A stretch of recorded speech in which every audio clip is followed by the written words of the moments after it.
भद्रं कर्णेभिः शृणुयाम देवाः भद्रं पश्येमाक्षभिर्यजत्राः स्थिरैरङ्गैस्तुष्टवागुंसस्तनूभिः व्यशेम देवहितं यदायुः स्वस्ति न इन्द्रो वृद्धश्रवाः स्वस्ति न पूषा विश्ववेदाः स्वस्ति न सार्क्ष्यो अरिष्टनेमिः स्वस्ति नो बृहस्पतिर्दधातु ॐ शान्ति शान्ति शान्तिः सदाशिवसमारम्भां शङ्कराचार्यमध्यमाम् अस्मदाचार्यपर्यन्तां वन्दे गुरुपरम्पराम् शङ्करं शङ्कराचार्यं केशवं बादरायणं सूत्रभाष्यकृतौ वन्दे भगवन्तो पुनः पुनः भगवन्तो पुनः पुनः। गीता ध्यानम्।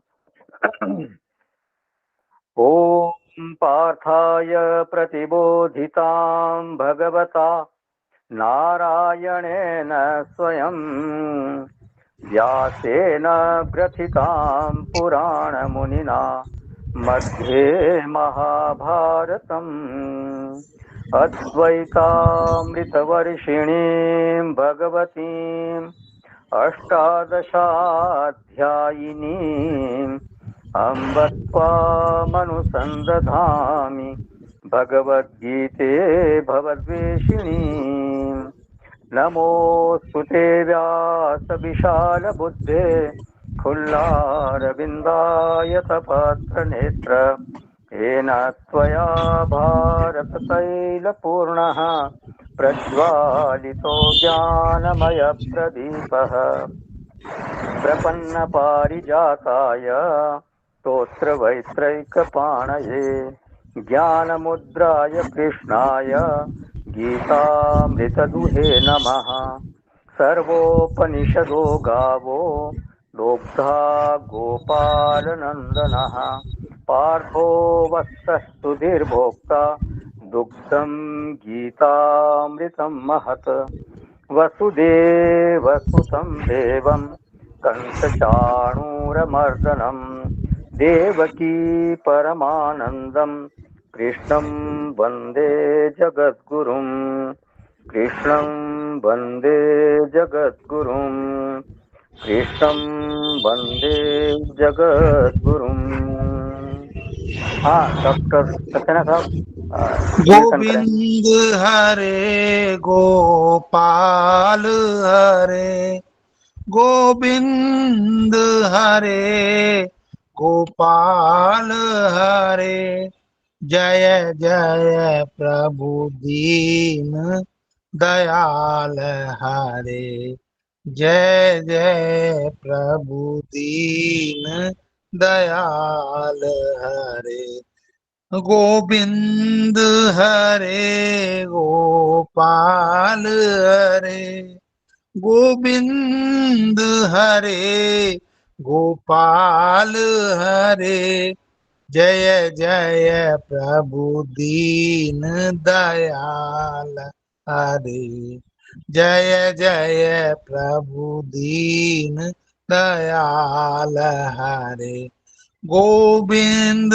हरे गोपाल हरे गोविंद हरे गोपाल हरे जय जय प्रभु दीन दयाल हरे जय जय प्रभु दीन दयाल हरे गोविंद हरे गोपाल हरे गोविंद हरे गोपाल हरे जय जय प्रभु दीन दयाल हरे जय जय प्रभु दीन दयाल हरे हाँ गोविंद हरे गोपाल हरे गोविंद हरे गोपाल हरे जय जय प्रभु दीन दयाल हरे जय जय प्रभु दीन दयाल हरे जय जय प्रभु दीन दयाल हरे हरि ओम तत्सत। थैंक यू डॉक्टर साहब। तो वो आत्म तत्व कैसा है?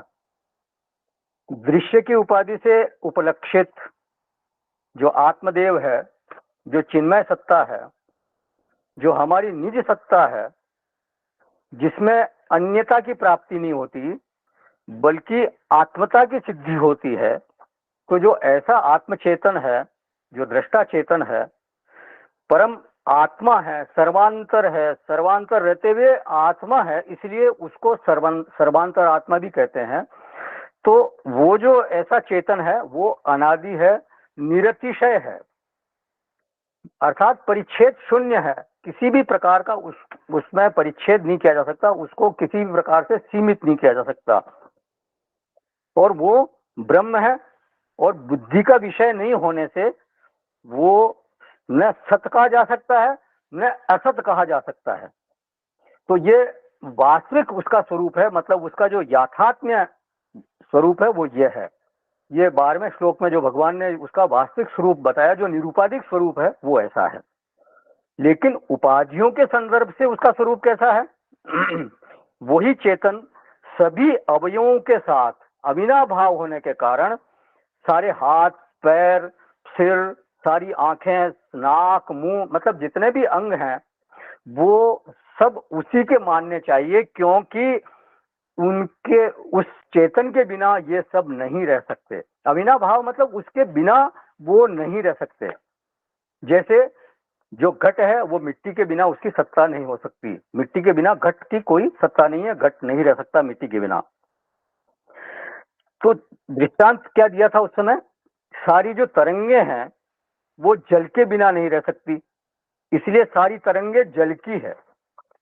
तरंगों को लेकर के जल में कोई ममता नहीं है कि ये तरंगे मेरी है, ऐसा नहीं, उसका कोई मम संबंध नहीं है। जल वास्तव में अकेले देखा जाए तो केवल जल है वहां पे, लेकिन जो तरंग को देख रहा है वो संबंध जोड़ता है कि ये जल की तरंगे हैं, पानी की तरंगे हैं। और उसका हेतु एक ही है कि सभी तरंगों में जल का अविनाभाव है, जल के बिना तरंगे नहीं रह सकती। ये 13वें मंत्र में हमने देखा था। फिर जो 14वां मंत्र है उसमें इंद्रियों के स्तर पर भगवान बात करते हैं कि 13वें मंत्र में तो अवयवों के स्तर पर भगवान ने बात की, बाह्य अंगों के स्तर पर जो हमारे हाथ पैर आदि हैं, बाह्य गोलक है, वो सर्वतः पानी पादम तक सर्वतोक्षी शिरोमुखम। अब जहां वहां 13वें मंत्र में जब सिर और मुख की बात करते हैं तो सिर और मुख वास्तव में इंद्रिय नहीं है। तो इस उपलक्षणा से, सिर और मुख की उपलक्षणा से जो अक्षी शब्द दिया था वहां पे, आंख शब्द दिया था, उसको बाह्य गोलक समझना चाहिए। जो हमारे ये कान बाह्य गोलक है, आंख ये गोलक है, ये इंद्रिय नहीं है, ये शरीर के बाह्य अंग हैं। तो इस तरह से वहां श्रुत बोला तो वो श्रुत मतलब बाह्य कान, ऐसा समझना चाहिए। तो वो जो परमात्मा है वो सारे अवयवों वाला है, ये इस तरह का तात्पर्य वहां है। लेकिन 14वें मंत्र में क्या बोलते हैं? यहाँ इंद्रियों का उल्लेख भगवान करते हैं। सर्वेंद्रिय गुणाभासम सर्वेंद्रिय विवर्जितम। यहाँ पर बार बार धरातल बदल रहा था। गए बार इस पर चर्चा हुई थी कि एक तरफ वो बोलते हैं कि मैं सर्वेंद्रिय गुणाभाषा, मतलब सर्वेंद्रियों को वो गुण के साथ उनका वो संबंध है, और दूसरी तरफ बोलते हैं सर्वेंद्रिय विवर्जितम। तो इस तरह से ये धरातल बदलता है। पहले सोपाधिक की बात करते हैं, फिर निरूपाधिक की बात करते हैं। तो भगवान इस मंत्र में क्या कहते हैं कि समस्त इंद्रियों का जो व्यवहार है, समस्त जो इंद्रियां हैं उसके पृथक पृथक जो धर्म है, चक्षु केवल दर्शन क्रिया कर रही है, श्रोत्र केवल श्रवण क्रिया कर रहा है, रसना केवल रासन क्रिया कर सकती है। तो इस तरह से प्रत्येक इंद्रिय का धर्म, प्रत्येक इंद्रिय का गुण, प्रत्येक इंद्रिय की क्रिया वो अलग अलग है।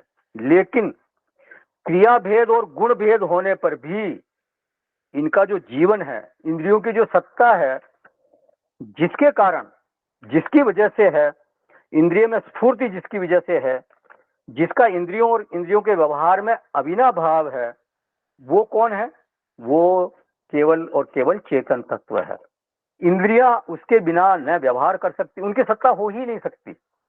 व्यवहार तो बहुत दूर की बात है, जब इंद्रियां ही नहीं होगी तो व्यवहार क्या होगा। तो इंद्रियों की सत्ता जो है वो चेतन तत्व के कारण है।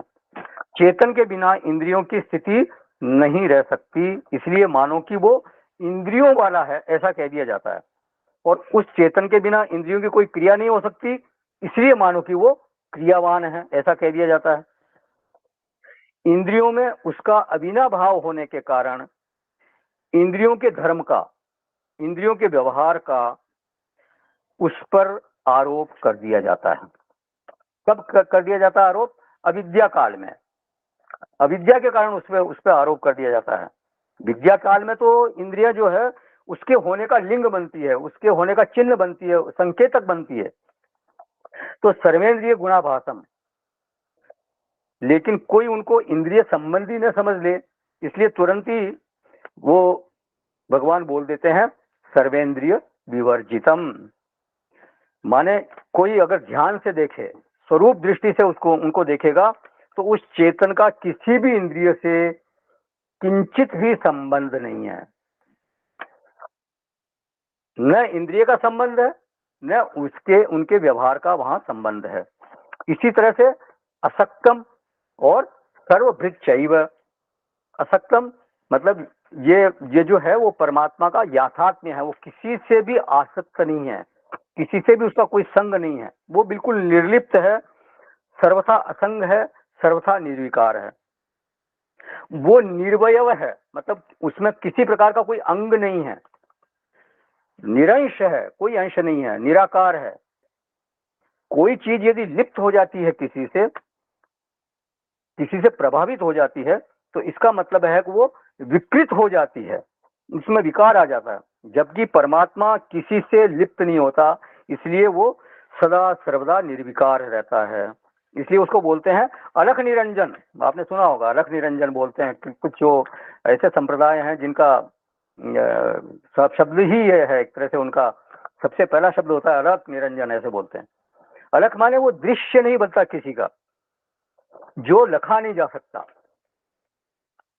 उसको बोलते हैं अलख। और निरंजन निर्गता अंजनः यस्मात् इति निरंजन है, जिसके किसी प्रकार की किसी प्रकार की कालिख नहीं लग सकती, किसी प्रकार का उसमें कलमश नहीं है, तो असक्त है, ये हो गया। फिर बोलते हैं सर्वभृच्चैव, वो सबका भरण पोषण करने वाला है। तो इसका अभिप्राय है वो सभी में सदरूप से अनुगत होकर के सभी को सत्ता दे रहा है, सभी का आश्रय बन रहा है, यही उसका भरण पोषण करना है। अगर सत्ता ही नहीं है किसी की, तो वो खाएगा क्या? अगर हम होंगे ही नहीं तो हम खाएंगे क्या? तो सबसे पहले तो ये चीज है कि हम हो, हमारे वो सत्ता मिले। तो वो सत्ता कहाँ से मिल रही है? वो परमात्मा से मिल रही है, उस चेतन तत्व से मिल रही है, और यही उसका भरण पोषण है। जैसे इसमें मृग मरीचिका का दृष्टांत दिया गया था कि सूर्य की किरणें ही मानो मृग मरीचिका का भरण पोषण करती है। यदि सूर्य की किरणें न हो तो मृग मरीचिका की कोई सत्ता हो ही नहीं सकती। तो चूंकि वो सभी को सत्ता देता है, समस्त कार्य जगत जो है, समस्त कार्य प्रपंच है, क्षेत्र है, उसी के ऊपर वो सारा प्रपंच उसी के ऊपर अध्यस्त है। वो जो चेतन तत्व वो अधिष्ठान है, और उसी से सत्ता लेकर के सारा प्रपंच सदरूप से भास रहा है। पूरे प्रपंच में जो अस्थि बुद्धि है वो उसी के कारण है, अस्थि बुद्धि का अनुगम उसी के कारण से देखा जाता है। वृत्ति अस्ति, इंद्रिय अस्ति, त्रिगुण संति, माने प्रपंच में सत्ता और स्फूर्ति दोनों ही आगंतुक है। कहां से आ रहे हैं? चेतन तत्व से, और वो चेतन तत्व के कारण ही वो उनको सत्ता और स्फूर्ति मिल रही है, इसलिए वो सर्वभृत है। तो एक तरफ तो वो असक्त है, मतलब किसी से वो उसका संग नहीं है, बिल्कुल आसक्ति रहित है। दूसरी तरफ वो सर्वभृत है। फिर एक तरफ वो निर्गुण है, गुणातीत है, और दूसरी तरफ बोलते हैं वो गुणभोक्तृच है, गुणों का उपलब्धा वही है। क्योंकि जो उपलब्धा है वो आत्मा के अलावा कोई हो ही नहीं सकता। दृश्य, देखिए दृश्य जो है वो दृश्य को ग्रहण नहीं कर सकता। अगर कोई चीज दृश्य है तो उसका कोई न कोई दृष्टा जरूर होना चाहिए, तभी तो वो दृश्य है। ये कैसे निश्चित होगा, निश्चय होगा कि वो दृश्य है? कोई दृष्टा ये कहेगा कि वो दृश्य है तभी। जो जड़ वस्तु है वो जड़, यद दृश्यम तद जड़म, तो दृश्य जो है वो दृश्य का दृष्टा नहीं हो सकता। दृश्य का दृश्य दृश्य का दृष्टा नहीं होता, दृश्य दृष्टा का दृश्य बनता है। तो दृश्य को, उसका उपलब्धा जो है वो दृष्टा को होना पड़ेगा। और ये ऐसी विचित्र कहानी है कि दृष्टा असंग है, दृष्टा सर्वथा निर्लेप है, दृष्टा की किसी से कोई लेना देना नहीं है, लेकिन उपलब्धा वही होगा और कोई उसके अलावा हो ही नहीं सकता। इसको ऐसे समझे जैसे अग्नि दाहक है, तो ये अग्नि में दाहकता का आरोप किया जाता है, लेकिन अग्नि तो अपने स्वरूप में स्थित है। देखिए अग्नि का जो वास्तविक स्वरूप है वो है वो उष्ण है, ये उसका धर्म है, वो उष्ण रूप में विद्यमान है। जब उसकी सन्निधि में काष्ठ आता है, जैसे लकड़ी आदि आती है, तो उनमें दहन क्रिया घटती है। दहन क्रिया घटती है, ये बात सही है, लेकिन इस कारण से अग्नि में दाहकता का व्यवहार हो रहा है, ये कहना बिल्कुल सही नहीं है। वो दहन क्रिया का कर्ता नहीं है। ये सही है कि दहन क्रिया घट रही है, दहन क्रिया हो रही है। दहन क्रिया कहाँ हो रही है? काष्ठ में हो रही है। अग्नि अपने स्वरूप में स्थित है, अग्नि में कोई दहन क्रिया होती नहीं, उसका तो धर्म ही है उष्णता, तो उसमें कोई दहन क्रिया नहीं हो रही, लेकिन दाहकता का आरोप उस पर कर दिया जाता है, क्योंकि बिना अग्नि के दहन क्रिया घट नहीं सकती। तो कह देते हैं कि भाई वो अग्नि जलाने वाली है। जैसे सूर्य है वो अपने स्वरूप में स्थित है, वो जो पेड़ पौधे हैं उनकी पत्तों में क्लोरोफिल है, उसके साथ जो धूप है या सूर्य की गर्मी है उसके साथ वो एक क्रिया होती है जिसको बोलते हैं फोटोसिंथेसिस। तो अब ये फोटोसिंथेसिस सूर्य के कारण हो रहा है ये कहना गलत हो जाएगा। क्यों? सूर्य तो अपने स्वरूप में स्थित है, सूर्य कुछ नहीं कर रहा है, लेकिन बस यहाँ पेड़ पौधों के साथ क्लोरोफिल के साथ वो जो प्रकाश उसका है वो मिलकर फोटोसिंथेसिस की क्रिया हो रही है, वो पेड़ में हो रही है, लेकिन कह दिया जाता है कि सूर्य के कारण होती है, जबकि वो कुछ भी नहीं कर रहा। उसी तरह से चेतन वास्तव में कुछ नहीं करता, वो क्रिया आदि का आरोप उस पर कर दिया जाता है। तो वो तो चिन्ह मात्र है, दृष्टा है, उसकी उपस्थिति में दृश्य जाना जाता है, बस ये इतनी सी बात है। वो उपलब्धा है ये मानना पड़ेगा, क्योंकि और कोई उपलब्धा उसके अलावा हो नहीं सकता। फिर 15वें मंत्र में क्या कहा भगवान ने कि सर्व रूप में वही है, भूतों के बाहर भी वही है, भूतों के भीतर भी वही है। बहिरंतश्च भूतानाम अचरम चरमेव च सूक्ष्मत्वा तद विज्ञेयम दूरस्थम चांतिके च तत्। माने शरीर के बाद, अपने शरीर के बाद जो कुछ है, जितना कुछ है वो वही है। वही अंतश्च भूतानाम, इसमें ईशावास्योपनिषद में एक मंत्र आता है, तदे जति तन्ने जति तद दूरे तदवंति के तदंतरस्य सर्वस्य तद सर्वस्यास्य बाह्यता। वो सभी के भीतर है और सबके बाहर भी वही है, वो चलता भी है नहीं भी चलता है। तो और फिर शरीर के भीतर भी वही है, शरीर के बाहर भी वही है। तो शरीर क्या है? शरीर भी वही है। देखिए मतलब शरीर ऐसा थोड़ी कि शरीर के बाहर वो है शरीर के भीतर वो है तो शरीर कोई अलग है, शरीर भी वही है। तो सर्व रूप में वही है, ये बात बिल्कुल पक्की है। लेकिन सर्व रूप में अगर वही है तो फिर उसका बोध क्यों नहीं होता भाई?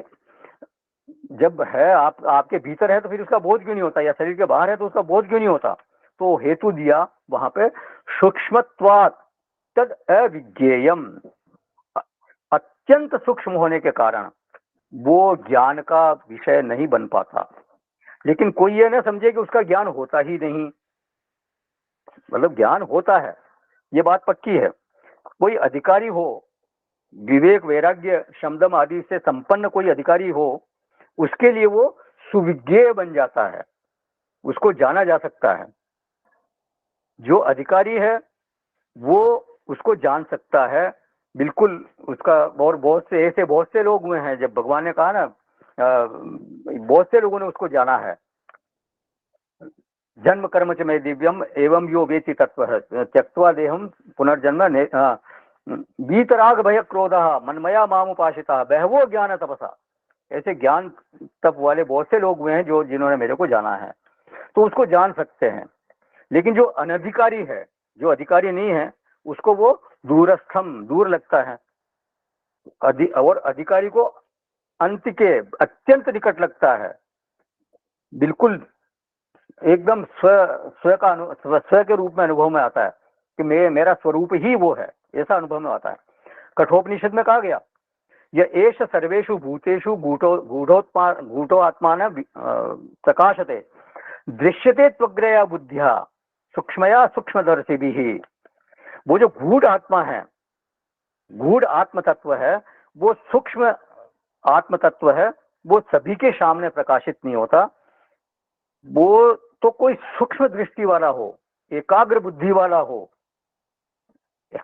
ऐसा अधिकारी हो जिसको बिल्कुल एकदम उसकी बुद्धि एकाग्र हो और एकदम सूक्ष्म बुद्धि हो, उसके सामने वो अपने आप को प्रकाशित कर देता है। तो उस चेतन के ज्ञान में अथवा उसके अज्ञान में जो वास्तविक हेतु है, वो परमात्मा स्वयं, वो चेतन तत्व हेतु नहीं है, उसमें हेतु है प्रमाता का अधिकार या अनधिकार। अगर मैं प्रमाता मतलब जानने, जो जो देख रहा है, दृष्टा है, जो मैं प्रमाता मतलब मैं, तो मेरा अधिकार अगर है तो मेरे को वो समझ में आएगा, दिखेगा, जान जाऊंगा मैं उसको। और मैं अनधिकारी हूं तो मैं उसको जान नहीं सकता। अब आगे एक लक्षण करते हैं कि दुनिया में जो जितने भी चीजें हैं, वो हर चीज एक दूसरे से अलग अलग है। कोई भी चीज हो उसमें दो गुण होते हैं, विभाग, संयोग। ये न्याय दर्शन, वैशेषिक दर्शन में गुणों की गिनती की गई है कि गुण क्या क्या हैं। तो विभाग, संयोग, परत्व, अपरत्व, इस तरह के लगभग 9 गुण वहां बताए गए हैं, 9 गुणों का वर्णन मिलता है। तो संयोग और विभाग क्या है कि दुनिया में हम देखते हैं कि कुछ चीजें ऐसी है जिनमें विभक्त होने का गुण है, वो एक दूसरे से विभक्त हो रही है, अलग हो सकती है, और एक दूसरे से वो अलग की जा सकती है, उनका विभाग हो सकता है, और फिर उनको जोड़ा भी जा सकता है, संयोग भी किया जा सकता है। अगर उनकी केमिस्ट्री मिलती है, दो केमिकल या दो मॉलिक्यूल की केमिस्ट्री मिलती है, उनके करेक्टर मिलते हैं, तो वो आपस में मिल सकते हैं। जैसे हाइड्रोजन और ऑक्सीजन का एक अणु, एक हाइड्रोजन का नहीं, 2 हाइड्रोजन के अणु और एक ऑक्सीजन का अणु आपस में मिलाया जाए तो उससे क्या बनता है, जल बन जाता है। और उनको अलग भी किया जा सकता है, लेबोरेटरी में होता है, ऐसा आपने सुना होगा।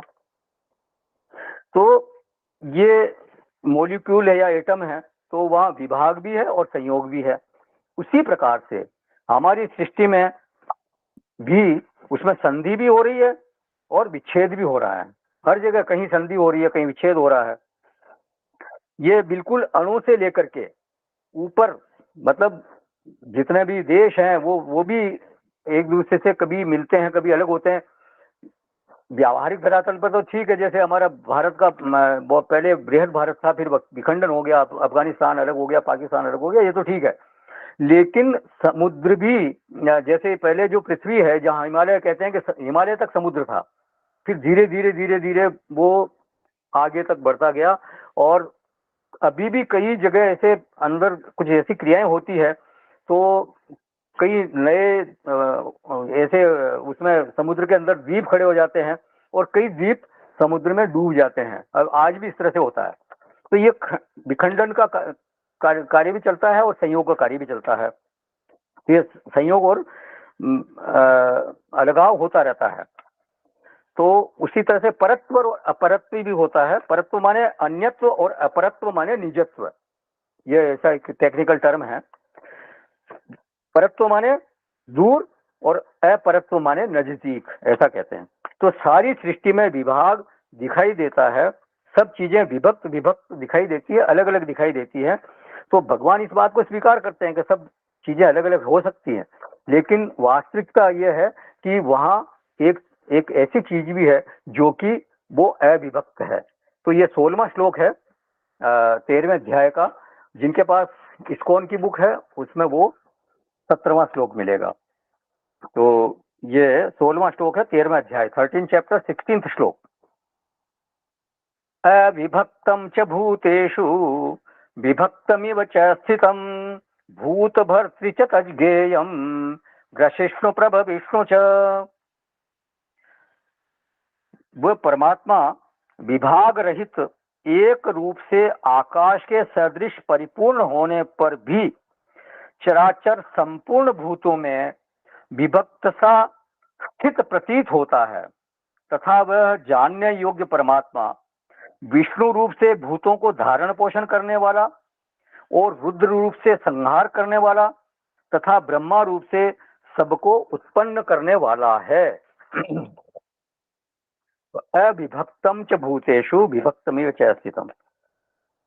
समस्त भूतों में वो विभक्त सा दिखाई देता है। देखिए सभी भूत अन्योन्या भाव से युक्त है। अन्योन्या भाव पहले भी चर्चा हुई थी, माने एक दूसरे से अलग हैं, अन्य है। अन्योन्या भाव, मैं अलग हूं, आप अलग है, मेरा शरीर अलग है, आपका शरीर अलग है, ऐसा दिखता है।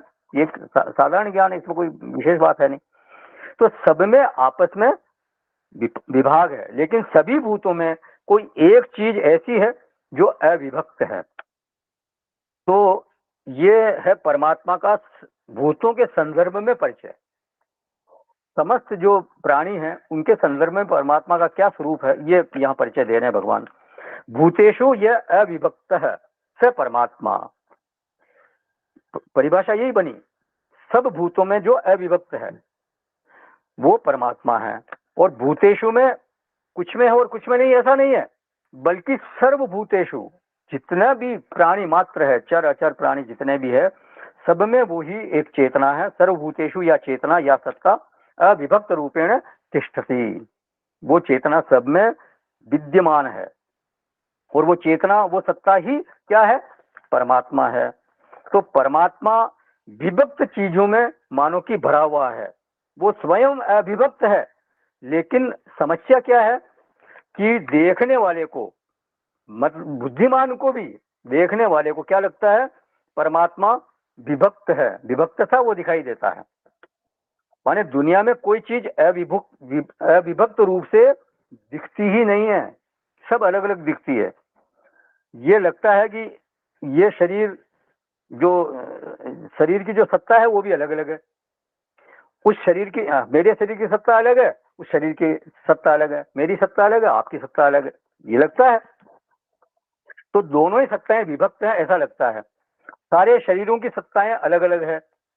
शरीर विभक्त है वो ठीक है, लेकिन सत्ताएं भी विभक्त है ऐसा मान लेते हैं लोग। और कई दर्शन ऐसा मानते हैं कि मेरी आत्मा अलग है, आपकी आत्मा अलग है। हाथी की आत्मा अलग होती है, चूहे की आत्मा अलग होती है। हाथी की आत्मा बड़ी होती है, चूहे की आत्मा छोटी होती है, चींटी की आत्मा छोटी होती है, ऐसा मानते हैं कुछ दर्शन, ऐसा मानते हैं। तो इसी तरह से आप अगर वृत्तियों के धरातल पर ध्यान दें तो वृत्तियां विभक्त हो गई ऐसा लगता है। और वृत्तियां विभक्त हो गई माने विज्ञान विभक्त हो गया। ये थोड़े से टेक्निकल शब्द। वृत्तियां माने विचार, हमारे उसमें जो ज्ञान है वो भी विभक्त हो गया ऐसा लगता है। क्योंकि वृत्ति में क्या होता है, ज्ञान ही होता है, विज्ञान ही होता है। तो विज्ञान का और कोई कारण नहीं है वृत्ति के अलावा। विज्ञान की केवल जो अनुभूति होती है वो वृत्ति में ही होती है। वृत्ति के सिवाय विज्ञान की और कहीं अनुभूति हो नहीं सकती। शरीर में भी हम और आपको जो चेतना लगती है वो वृत्ति से ही लगती है। मैं चेतन तत्व हूं, मैं जीवित हूं, ये कैसे आपको पता चलता है? वृत्ति से। हमारे अंदर एक इस तरह का विचार होता है, भाव होता है कि मैं जीवित हूँ। तो वृत्ति में ही सब कुछ होता है। ज्ञान जो होता है वो वृत्ति में होता है। तो इतनी बड़ी जो सृष्टि हमको मालूम पड़ती है वो किसमें मालूम पड़ती है? हमारी वृत्ति में मालूम पड़ती है। तो हर चीज के ज्ञान होने का जो अधिकरण है वो केवल और केवल वृत्ति है। तो ये अजीब सा पेच है एक तरह से। हर चीज के ज्ञान का अधिकरण वृत्ति है इतनी बड़ी दुनिया है लेकिन बड़ी है, इसका ज्ञान कहाँ होता है? हमारी वृत्ति में होता है। और वो वृत्ति कैसी है? विभक्तम इव, वो विभक्त जैसी लगती है। मतलब इस समय ये वृत्ति आई, फिर दूसरी वृत्ति आ गई।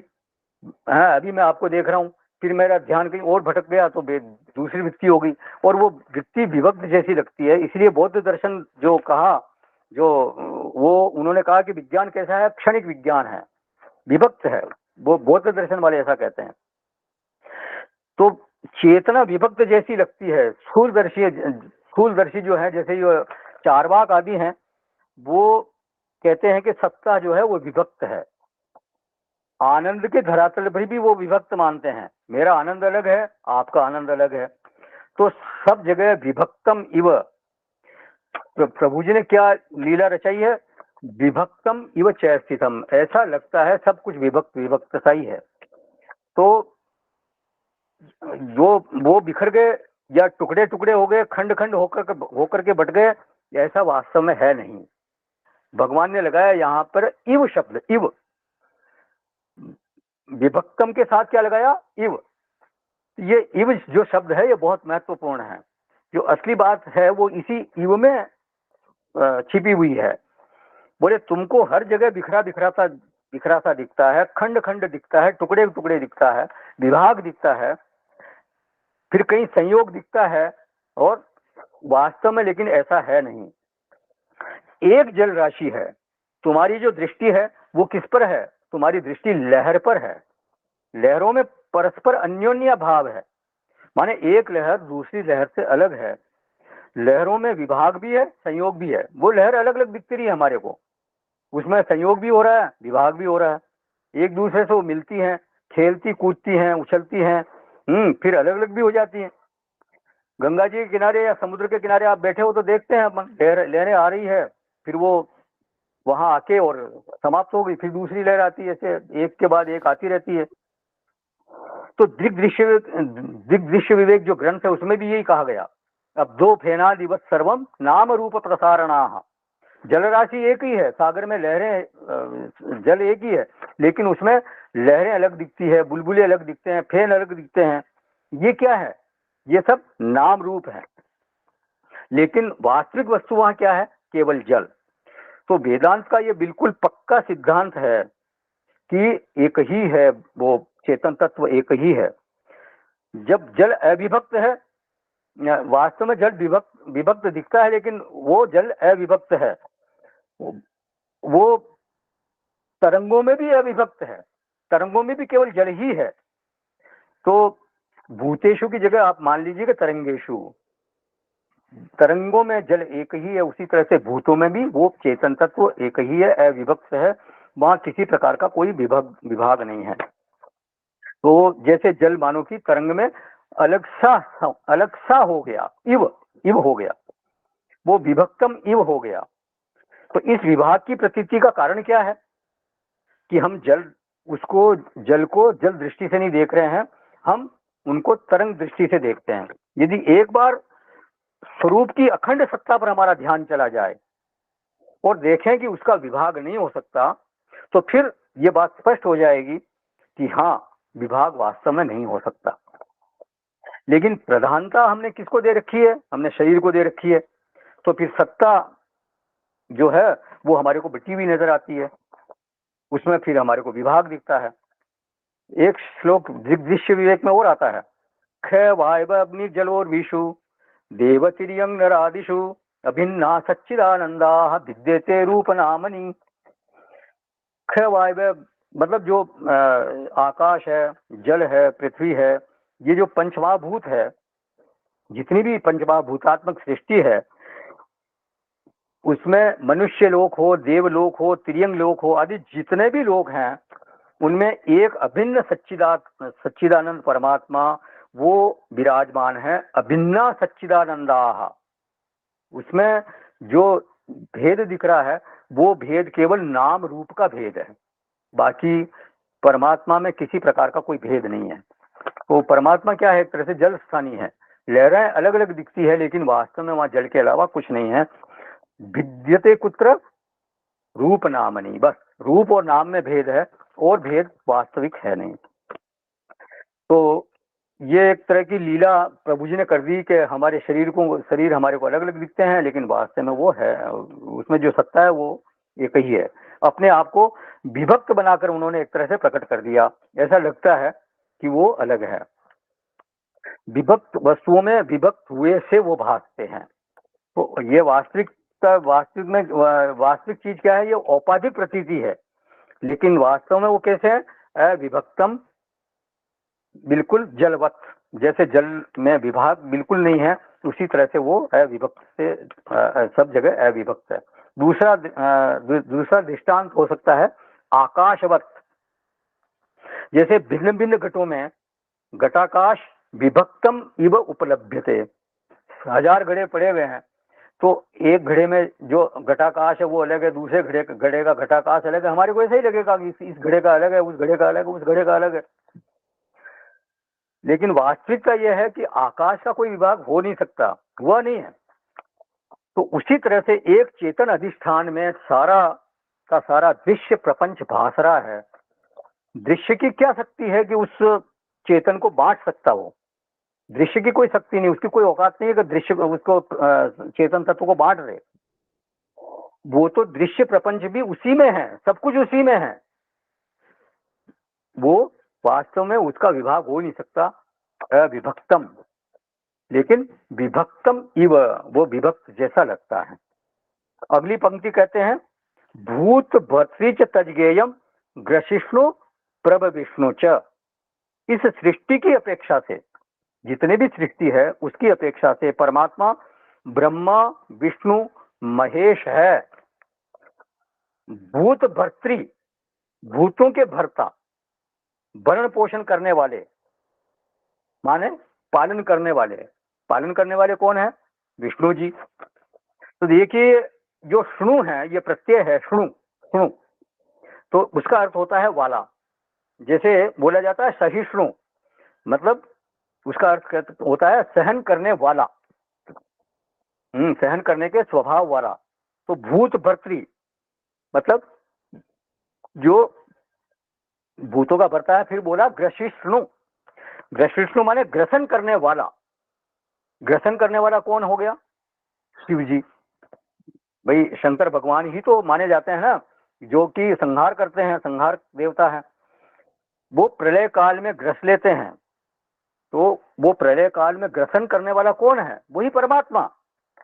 वही भूतभृत है, भूतों का भरण पोषण करने वाला है, और वही ग्रसिष्णु है, ग्रसन करने वाला है। और फिर वही प्रभ विष्णु माने प्रभव करने का स्वभाव वाला वही है। प्रभव माने उत्पत्ति करना, उत्पत्ति कौन करते हैं? ब्रह्मा जी। तो ये परमात्मा के तीनों रूप यहाँ पर भगवान ने बता दिए।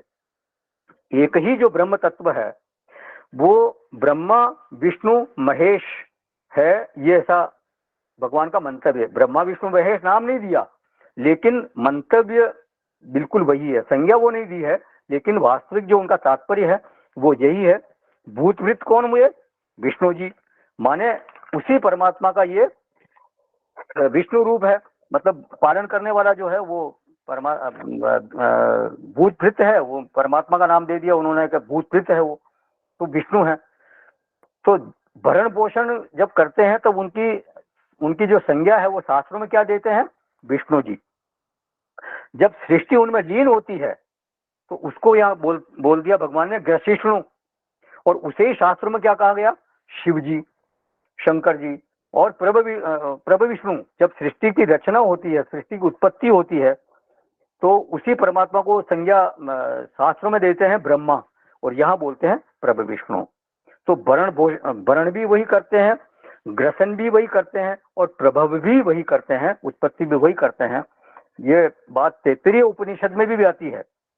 यतो वा इमानि भूतानि जायन्ते येन जातानि जीवन्ति यत् प्रयन्ते विशन्ति संविशन्ति। मतलब वो सारे भूत उत्पन्न होते हैं, उसी में जीवित रहते हैं, मतलब उसी में स्थित रहते हैं, और उसी में फिर वो प्रलय को प्राप्त हो जाते हैं, प्रयांति। तो भूत भस्त्रिज तजगेयम, गेयम माने वो गेय है, ब्रह्म है। वो जो गेय है, गेयम शब्द आया था ना पहले, गेयम यत् तत् प्रवक्ष्यामि, तो वो यहाँ भी वापस गेय शब्द आया है। गेय मतलब ब्रह्म, वो परमात्मा। भाष्यकार लिखते हैं यहाँ पे, भूत भर्ती च भूतानि बिभर्ती इति तद गेयम, वही गेय, वही ब्रह्म भूतों का भरता है। कदा? स्थिति काले, जब स्थिति काल है उस समय वो भूतों का भरता बनता है, मतलब वो भरण पोषण करने वाला होता है, बनता है। फिर प्रलय काले ग्रसिष्णु, ग्रसनशीलम, शीलम माने स्वभाव वाला, ग्रसने के स्वभाव वाला, तो वो ग्रसन करता है, उनका उनको समाप्त कर देता है। और उत्पत्ति काले प्रभ विष्णु च, प्रभवनशीलम, प्रभव के स्वभाव वाला, उत्पत्ति करने का स्वभाव वाला। तो जगत के संदर्भ से वही चेतन विष्णु है, वही चेतन शिव है, और उसी को ब्रह्मा भी कहते हैं। मतलब सृष्टि के संदर्भ से, पालन के संदर्भ से विष्णु है, उत्पत्ति के संदर्भ से ब्रह्मा है, और विनाश के संदर्भ से वही शिव है। तो शिव को कोई त्रिशूल या कोई डमरू आदि पकड़ाने की जरूरत नहीं है। शिव का माने वो ग्रसन के स्वभाव वाला परमात्मा है। हम उसको फिर अब एक रूप में परिभाषित कर देते हैं, शिव जी की एक मूर्ति बना देते हैं कि भाई वो सांप गले में है और त्रिशूल है और डमरू है, वो ठीक है। लेकिन वास्तविकता यह है कि वो चेतन तत्व ही तीनों रूपों में भासता है। वो कोई कुछ बनकर के विष्णु है ऐसा नहीं है, या कुछ बनकर के वो शिव संज्ञा धारण करता है ऐसा नहीं है, या वो ब्रह्मा संज्ञा धारण करता है ऐसा नहीं है। वो कुछ बनकर के नहीं, बल्कि वो तो जैसा है वैसा ही है। लेकिन वो विष्णु शिव ब्रह्मा आदि जो हमारे को अनुभव में आता है, वो केवल संदर्भ के कारण ऐसे अनुभव आता है। पालन के संदर्भ से वो विष्णु हम मानते हैं उसको, उत्पत्ति के संदर्भ से ब्रह्मा मानते हैं, और संहार के संदर्भ से उसी को हम शिव मानते हैं। वो तो जैसा है वैसा ही है। ये तो वो विष्णु शिव ब्रह्मा वाच्य नहीं है, वो केवल चेतन तत्व है। ब्रह्मा विष्णु शिव ये सब उसकी सापेक्ष संज्ञाएं हैं, बस ये ध्यान में रखें। और अगर ये सापेक्षता हटा दी जाए, ये संदर्भ हटा दिए जाए, तो वो केवल विशुद्ध चेतन है, उसके अलावा कुछ नहीं। तो आगे ये जो 17वां श्लोक है, इस गेय प्रकरण का अंतिम श्लोक है। 16वें श्लोक से संबंधित किसी का कुछ प्रश्न है क्या, या कुछ इसमें ऐड करना चाहते हैं? कुछ बात समझ में नहीं आई हो? क्योंकि गर्ग साहब पहले बोल रहे थे कि साहब हमारी चीजें ऊपर से निकल जाती है, तो ऐसा कुछ नहीं है, बहुत सिंपल है समझना उसको। बस ये ध्यान में रखना, एक संदर्भ सहित परमात्मा, संदर्भ निरपेक्ष परमात्मा, संदर्भ के बिना परमात्मा, दो धरातल है, ये बात है बस कुल मिलाकर। तो 16वें संबंध से श्लोक से संबंधित किसी का प्रश्न हो, या उसमें ऐड करना चाहते हैं? नहीं तो फिर आगे चलते हैं। चलिए, ये 17वां श्लोक है 13वें अध्याय का। जिनके पास इस्कॉन की बुक है उसमें 18वां श्लोक मिलेगा। ये ज्योतिषामपि तज्ज्योतिः तमसः परमुच्यते, ज्ञानं ज्ञेयं ज्ञानगम्यं हृदि सर्वस्य विष्ठितम्। और वो परब्रह्म ज्योतियों का भी ज्योति एवं माया से अत्यंत परे कहा जाता है। वह परमात्मा बोध स्वरूप, जानने के योग्य एवं तत्व ज्ञान से प्राप्त करने योग्य है, और सबके हृदय में विशेष रूप से स्थित है। तो भगवान बोलते हैं ज्योतिषाम अपि तज्ज्योति। ये जो सूर्य आदि ज्योतिषवान पदार्थ हैं, सूर्य ज्योतिषवान पदार्थ है, चंद्रमा ज्योतिषवान पदार्थ है, जिनका हमारी आंखों पर एक तरह से बहुत बहुत उपकार है, जिनकी वजह से दुनिया दिखाई देती है, तो अर्जुन हमारा ध्यान उनकी तरफ बहुत कम जाता है। स्थूल दृष्टि वालों को लगता है कि ज्योति में ही, प्रकाश में ही दुनिया दिखती है और अंधकार में नहीं दिखती, ये लगता है हमारे को। अब देखा जाए तो सूर्य की जो ज्योति है वो भी परतः सिद्ध है, वो स्वयं सिद्ध नहीं है, वो नेत्र ज्योति से सिद्ध होती है। सूर्य की ज्योति कब सिद्ध होगी? जब हम नेत्र से देखेंगे। अगर कोई अंधा व्यक्ति है तो उसको सूर्य दिखाई नहीं देगा, तो उसके लिए तो सूर्य है ही नहीं। तो अगर नेत्र ज्योति नहीं हो तो सूर्य ज्योति सिद्ध नहीं हो सकती।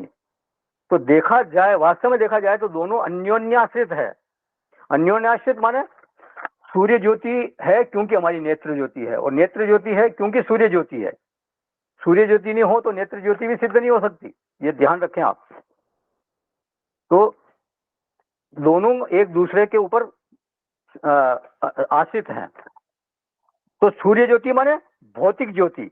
मान लीजिए कहीं पर घूप अंधेरा हो, वहां बिल्कुल प्रकाश ना हो, एक ऐसा कमरा हो जिसमें बिल्कुल कोई प्रकाश नहीं हो, तो नेत्र ज्योति की सिद्धि वहां हो नहीं सकती। अंधकार वास्तव में कोई वस्तु नहीं है। अंधकार को इसीलिए कहते हैं साक्षी भाष्य, मतलब केवल वो हमारे साक्षी के द्वारा वो अनुभव में आता है, इसीलिए उसको बोलते हैं साक्षी भाष्य। अंधकार नेत्र भाष्य नहीं माना जाता। खुली आंख से देखें तो भी वही अंधकार लगेगा, और बंद आंख से देखें तो भी वही अंधकार लगेगा। तो अंधकार के लिए जो आंख जो है वो असाधारण करण नहीं बनती। असाधारण करण जो मन है हमारा वो साधारण करण है। मतलब अगर हम शब्द सुनते हैं तो भी वो मन जानता है, देखते हैं तो भी मन जानता है, हम रसना से कुछ स्वाद चखते हैं तो भी मन जानता है, तो उसको बोलते हैं साधारण करण। और असाधारण करण मतलब कान केवल सुनते हैं, वो देख नहीं सकते। आंख केवल देखती है, वो सुन नहीं सकती। रसना केवल रस ले सकती है, वो न देख सकती है न सुन सकती है, वो दूसरे क्रियाएं नहीं कर सकती। तो उसको बोलते हैं असाधारण करण। तो नेत्र जो है वो दृश्य के रूप के संदर्भ में असाधारण करण है, लेकिन वो अंधकार के लिए असाधारण करण नहीं बनता। तो कर्ण की मदद के बिना जो ज्ञान होता है वेदांत में उसको बोलते हैं साक्षी भाष्य। दृग्दृश्य विवेक में कहा गया ना, भास एक साधनम बिना।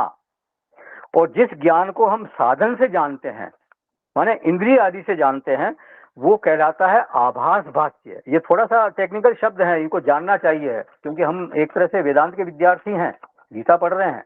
तो आभास भाष्य मतलब जो इंद्रियों के द्वारा जाना जाए, और साक्षी भाष्य केवल साक्षी के द्वारा, वो इंद्रिय की वहां किसी प्रकार की कोई अपेक्षा नहीं होती। तो इंद्रिय से किसी चीज को हम जानते हैं, जैसे स्वाद को किससे जाना हमने, रसना इंद्रिय से जाना, तो हमने भीतर उसको प्रयोक्ता बन करके स्वाद को जान लिया।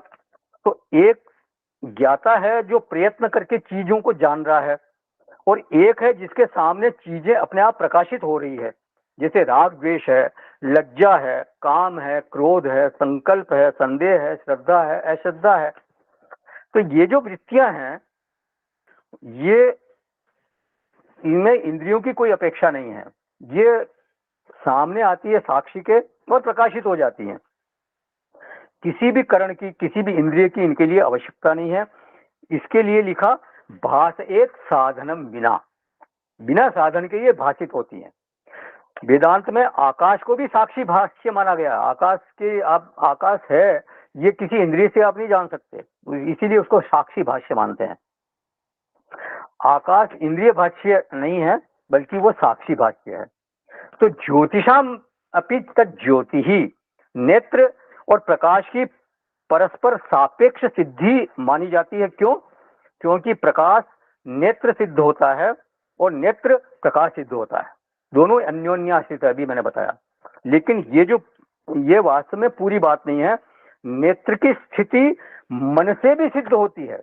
हमारा नेत्र है, ये नेत्र है या नेत्र इंद्रिय है, ये कैसे जाना हमने? हमारे मन से। दृग्दृश्य विवेक में कहा गया ना, रूपम दृश्यम लोचनम दृक् तद दृश्यम दृक्तु मानसम। रूप का दृष्टा क्या बनता है? नेत्र। मतलब बाहर दृश्य है, उसका दृष्टा कौन है? हमारा नेत्र। फिर नेत्र का दृष्टा कौन है? मन। नेत्र किसको देता है? अपना दृश्य जो देखा वो किसको देता है? मन को। तो मन किसका दृष्टा हुआ? नेत्र का।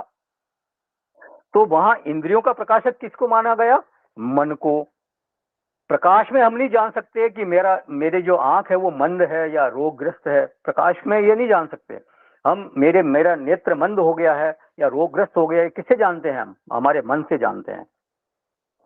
तो दर्शन भले ही वो बाहर के दृश्य का दर्शन नेत्र हमारे को करा सकता है, लेकिन मंदता का दर्शन या रोग का दर्शन हमारे को नेत्र नहीं करा सकता। तो इंद्रिय जो है वो मन का दृश्य है, मनोदृश्य है।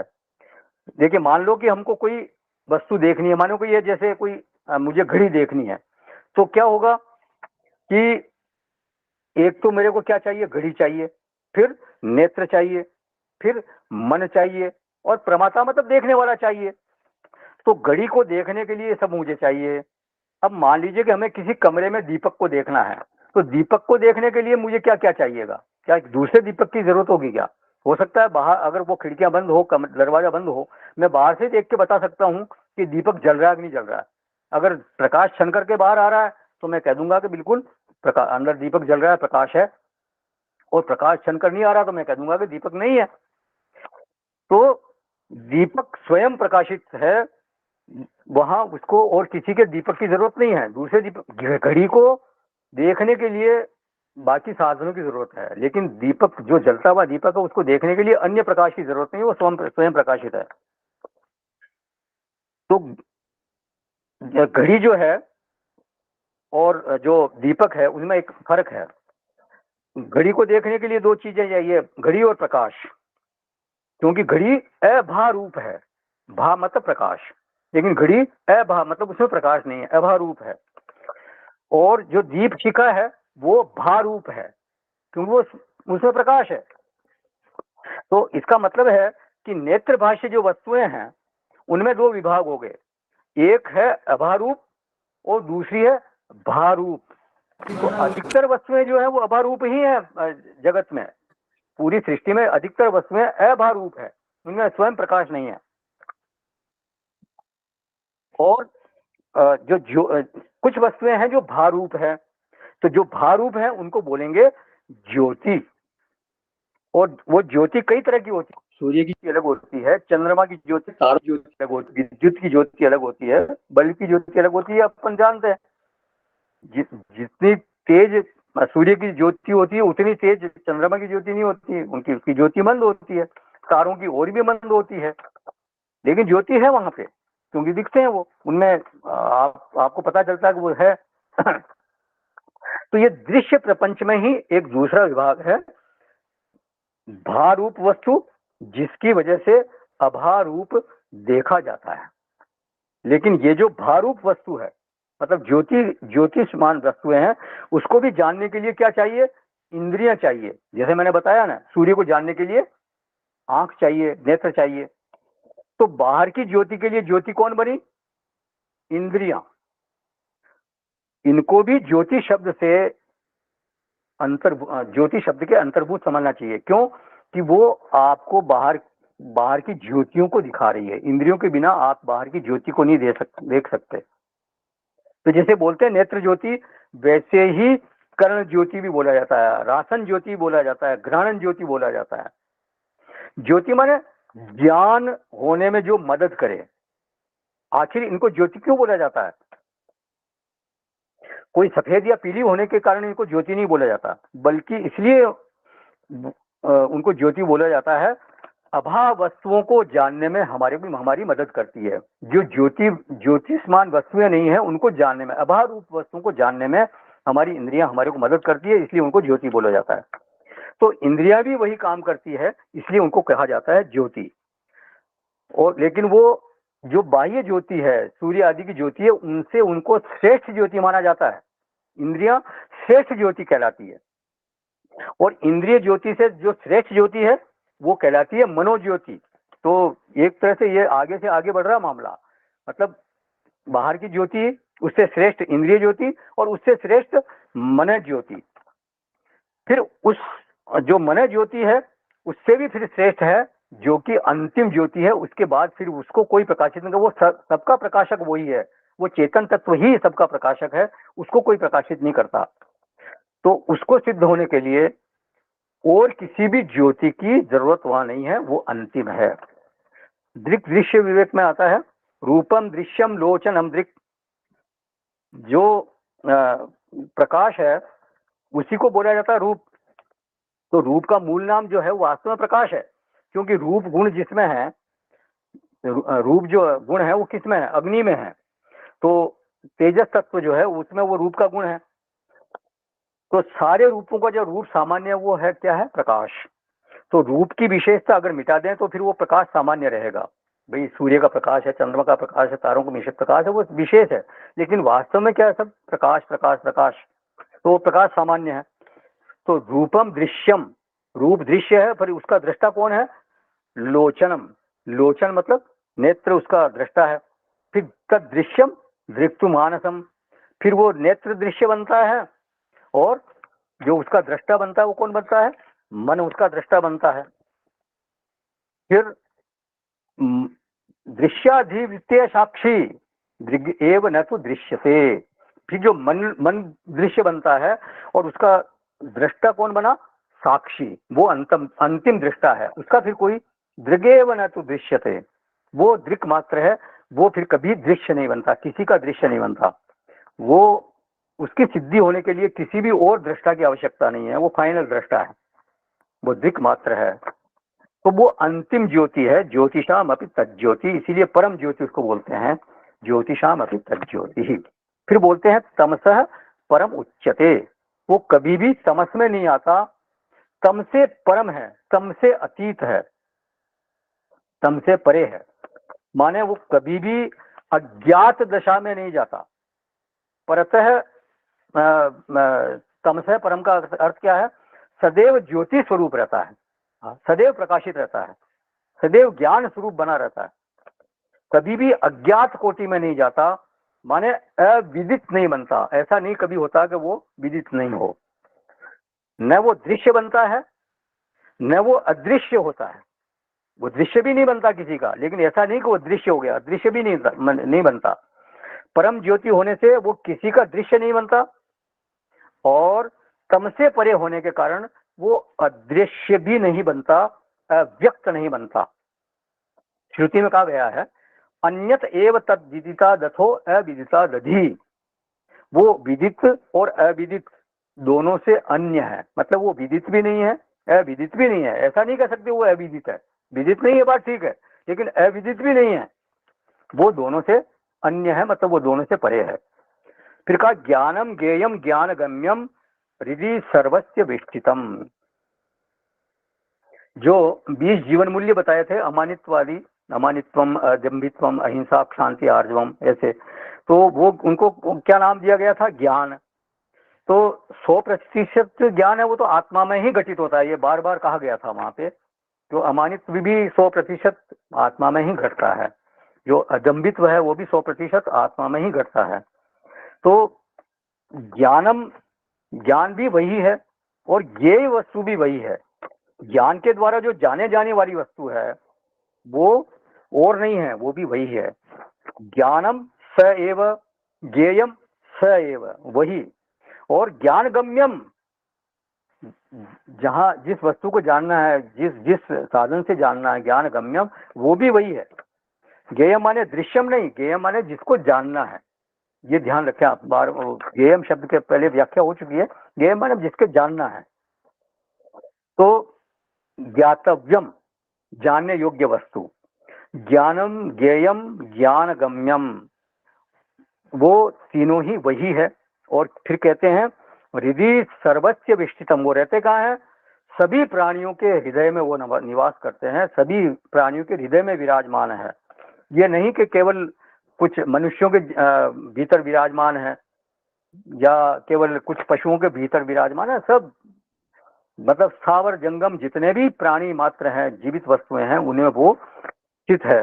हृदय सर्वस्य विष्ठितम, समस्त प्राणियों के हृदय में रहता है। अन्य जगहों पर भी गीता में कहा गया सर्वस्य चाहम हृदय सन्निविष्टः, 15वें अध्याय में कहा भगवान ने मैं सभी प्राणियों के हृदय में स्थित हूँ। फिर 18वें अध्याय में बोला ईश्वर सर्वभूतानाम हृदय शरीरं तिष्ठति, ईश्वर सभी प्राणियों के हृदय में स्थित है। तो वो परमात्मा सभी प्राणियों के हृदय में अंतर्यामी रूप से स्थित है। तो ये 17वां श्लोक पूर्ण हुआ। किसी का कोई प्रश्न है या कोई इसमें ऐड करना चाहता है तो करें, नहीं तो संपूर्ण करेंगे। चलिए जाइएगा नहीं कहीं। ओम पूर्णमद पूर्णमिदं पूर्णात् पूर्णमुदच्यते पूर्णस्य पूर्णमादाय पूर्णमेवावशिष्यते। ओम शांति शांति शांति। हरि ओम। श्री गुरुभ्यो